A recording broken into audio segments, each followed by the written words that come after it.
저희가 앞서 단일화 관련 영상을 보여드렸습니다. 이준석 후보와 단일화를 추진하고 있는 김문수 후보로서는 이제 2차 마지노선인 목요일부터 사전투표가 시작됩니다. 이제 남은 시간이 월, 화, 수 3일인데요. 어떻게 예상하세요? 단일화 관련해서는 참 여러 가지 얘기가 나오는데요. 일단 이준석 후보가 단일화에 대한 전면 거부 방침을 계속해서 오늘 아침 지금 이 순간까지도 밝히고 조금 전에도 있습니다. 밝혔습니다. 근데 그 단일화 안 하겠다는 그 의사 표시할 때 그 단어 선택이 워낙 강해서 이렇게 되면 진짜로 할 수가 없는 건가 이런 예상이 지배적으로 나오고 있다고 저는 봅니다. 단일화를 하려면 그래도 양 당사자가 단일화에 대한 필요성을 공감을 해야 하는데 이준석 후보는 딱 하나 본인으로의 단일화만 받아들이겠다 이런 입장이기 때문에 글쎄요, 어떤 막 사변적인 변화가 있지 않는 한 단일화는 실제로 이루어지기가 어렵지 않을까 저는 개인적으로 그렇게 봅니다. 국민의힘에서 후보 자리를 내줄 생각은 전혀 없는 거죠? 그건 가능성이 없다고 봐야죠. 예. 네. 한편 이준석 후보는 이재명 후보에게 이재명 후보와 김문수 후보가 단일화를 해라. 나한테 단일화하자고 더 이상 얘기하지 말아라. 어제 그런 내용을 밝혔거든요.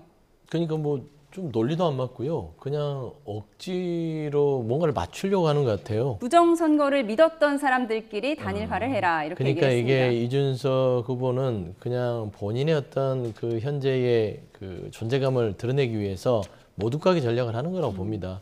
믿었던 사람이라고 하기에는 이재명 후보는 이미 지난 2017년도에 했던 것들은 그 부정선거 국정원 댓글 개입 사건이고 투개표 과정 속에서도 이런 부분들을 살펴봐야 된다라고 했던 것이고 중요한 건 그런 의심을 했다 하더라도 법원의 판단이라든지 선관위의 어떤 설명을 통해서 부정선거는 있을 수가 없구나 깨닫은 것과 지금도 부정선거가 그런 거를 봤음에도 불구하고 있어요라고 하는 사람과는 너무나 다른 거 아닙니까? 그런데 어떻게 이재명 후보랑 김문수 후보랑 같은 선상에 올라섰죠? 그러니까 저는 이준석 후보가 합리적이고 이성적이라고 생각하는데 본인의 존재감을 위해서 비논리를 지금 주장하고 있는 것 같고요. 국민의힘과 이준석 후보의 단일화를 보면 참 안타까운 모습들이 있어요.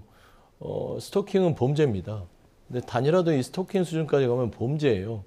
그러니까 단일화를 범죄 수준까지 올려놓는 국민의힘도 안타깝고 사실상 이준석 후보도 이거를 즐기고 있는 게 아닌가. 물론 본인을 가두기 위한 전략이라고 하지만 계속해서 본인의 몸값을 올리면서 나로 단일화하면 받아들이겠다라는 것은 결국엔 보수의 지역 내에서 내가 대한 세력이다라는 것을 좀 역용하고 있는 것 같아서 그러나 전체의 이 조기 대선의 본질은 뭡니까? 정말 헌정 질서가 파괴됨으로써 생긴 이 조기 대선.